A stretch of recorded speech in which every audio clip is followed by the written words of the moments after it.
Your camera is a pretty important piece of equipment when it comes to doing video. I've got 4 of them in front of me right now. Over here I've got 2 webcams. This is the webcam that I record on normally. I've also got my phone over here, which I use for some of my videos. We're going to take these cameras and I'm going to show you how they perform in good light and also in low light, because low light really tries the equipment. So here's webcam 1. This is about a $50 camera. I got it off of Amazon. I've got my 18-inch panel light on. That light is up all the way at 100%. I have a small panel light just here above the desk that's also on. So we've got pretty good lighting right now.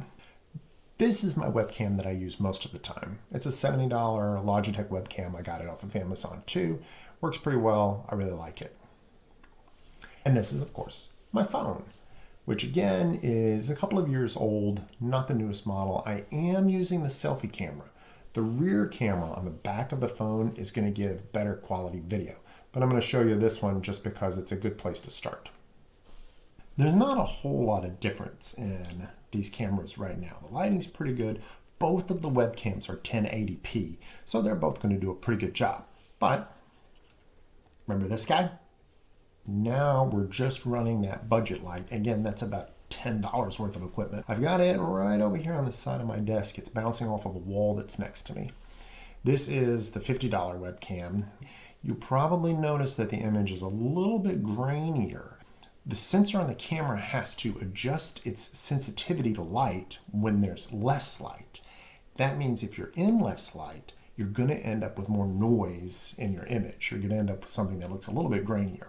This one is the Logitech webcam. This is the one that I use most of the time.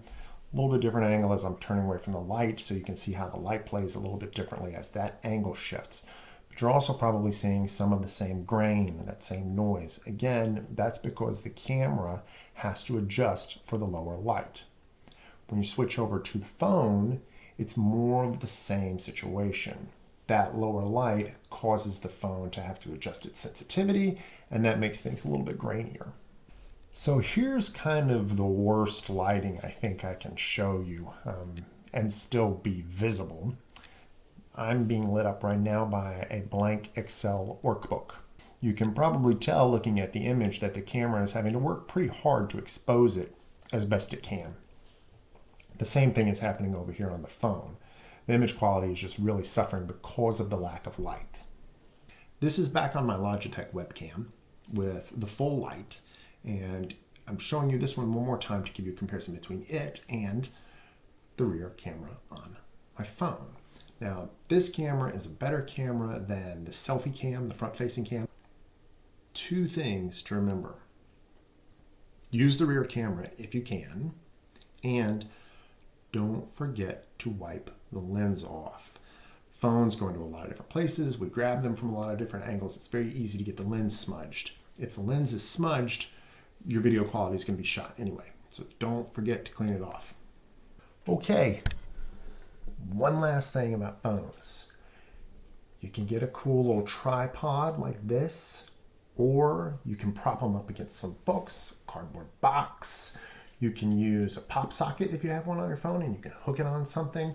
If you have a case that has a clip or something like that on it, you can use that to hang the phone on something. So there's a few different ways that you can mount it, but you do want whatever your camera is to be stable.